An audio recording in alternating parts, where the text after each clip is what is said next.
Hello, everybody, and welcome to The Hidden Truths, a place where we explore scenarios, histories, and truths hidden from the public view.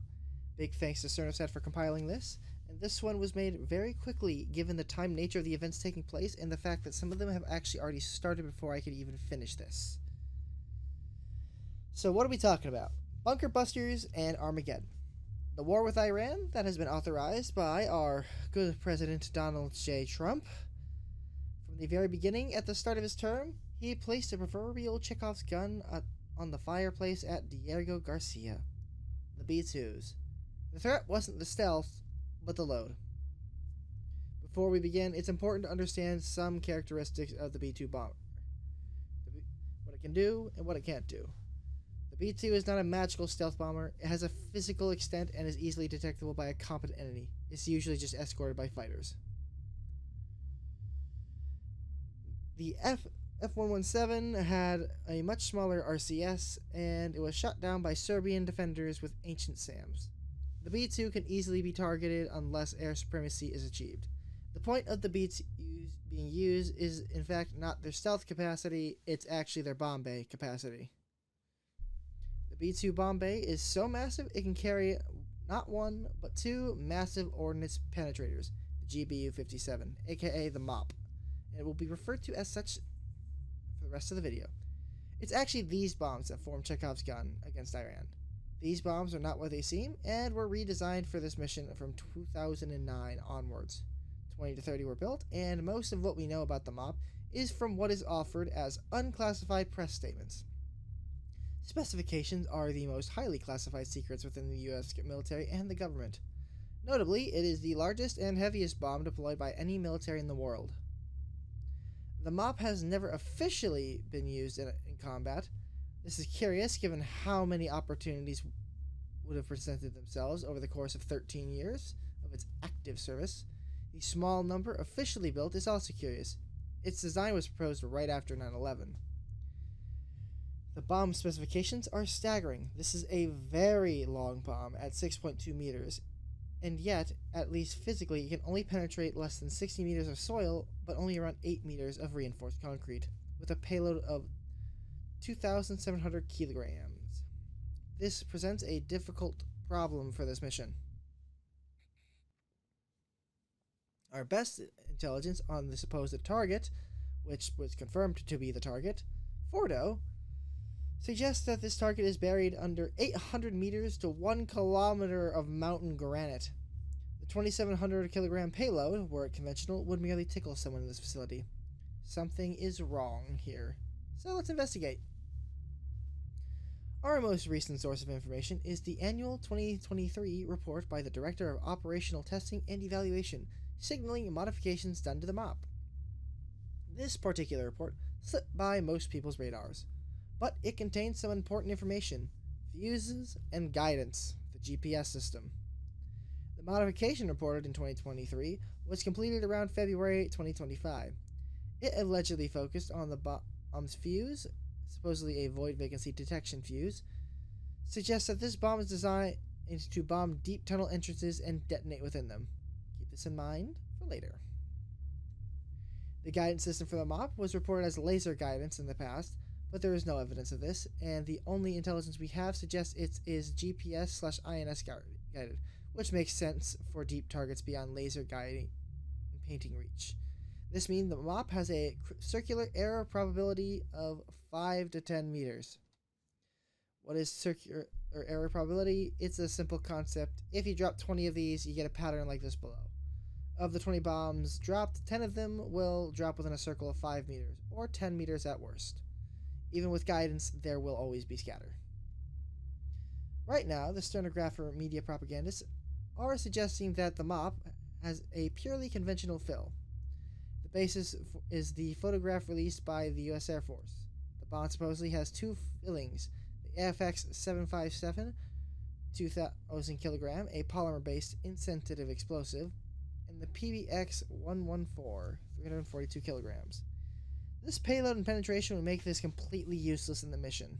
In fact, the most it would do is be able to disable the entrances to the facility, and we've seen from the Iranian tempo that this would only last for 24 to 48 hours before the tunnels are operational again. But the US is not stupid. It just wants you to think it is, and it also thinks you're stupid. Let's fix that. We will present the stupidest idea we've ever seen proposed for how this bomb can possibly penetrate the underground. Fordo, here is the setup. Let's think about reaching this facility. How would you go about it? The idea is you drop a single GBU-57 into the mountain range. Let's say the fins stabilize it and comes down at an almost perfect angle for the deepest penetration and proper bomb operation. Let's look at this test. Notice how it swallows, how the soil swallows it, as though it were going through water.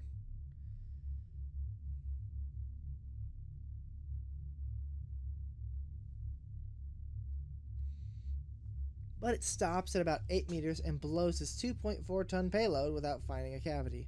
Well, you might say you can just hit the same tunnel and keep drilling into the mountain using these limited number of bombs until you reach the Fordo at 100 meters. Right away, anyone who isn't physically or numerically challenged will spot some impossibilities here. A bomb with a diameter of 0.8 meters and a circular error probability of 5 meters is never going to strike the same spot twice. The angle of penetration won't even be the same, even from the same plane. Gravity won't stop this up, and the rock and soil, etc., will cover up the hole as quickly as an unconventional explosion could. With only 20 to 30 priceless bombs to play with, and with a penetration depth of 8 meters, and say a cratering damage equivalent to the same, you'll reach only 480 meters. This means that it was never the true purpose of the MOP. It can't be used for such a stupid mission. So we have to conclude that the White Man's Air Force Base photograph released was a PSYOP, and a particularly clever one dealing with compartmentalization. There's another payload that is very similar to the 342 kilogram booster payload, the B-61 Mod, coming in at between 320 to 350 kilograms. A few dozen of the B-61 Mod 13 has been built, enough for every MOP in service. The B-61 Mod 13 is an earth-penetrating weapon. It's a bunker buster. The B-61 Megaton bomb, the B-61 Mod 13 was meant to retire the 1 megaton B-83-1 bomb. The M61 Mod 13 supposedly uses the same physics package as the Mod 7, but in theory, it can pack a much bigger punch. 1 kiloton through 6 kilotons. Something like 700 kilotons is possible. We can't know until it blows. The timing and urgency of this modifications program is quite suspect. Gravity bombs are utterly useless for enemies whose air defenses have largely been destroyed. This even holds true for the MOP, even when carried by the B-2. The B-61 Mod 13 is rated for very high Gs. So let's say the B-61 Mod 13 can be disassembled, removing its fins, reassembled into the highly modular BLU-127, the MOP's casing. And what if that 2,000 kilogram of filling was instead filled with shock-absorbing material? It can be an inert elastometer rather than the AFX-757 filling. Then you have a bomb that can create a nuclear blast wave through the tunnel systems, presumably past the blast walls, crushing and suffocating everything inside the facility. And shallower targets, from the shock wave alone, crush it all. And this is also how Nasrallah was assassinated. So what happens if the US fails? What happens if the Iranian granite-level reinforced concrete survives the attack? What happens if the Iranian defense hold? Well, the US would be exposed for having used nuclear weapons inside Iran. Iran would retaliate, and Armageddon would begin. A destruction of Fordo should not create any kind of nuclear fallout. At worst, it will disperse the uranium stored within it. It cannot create fallout. People like Geopathfinder on TikTok, Lord Bebo, and Megatron Ron are trying to cover for a nuclear strike.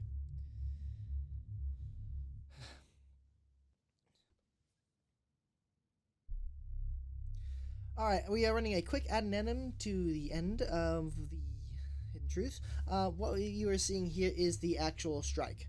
Thanks to Maxer, there's satellites for providing the image. As you can see, we actually see the line that we use as a diagram. They literally cannot hit a center line. And given the fact that these didn't strike, and these didn't even appear to be MOPS at the time.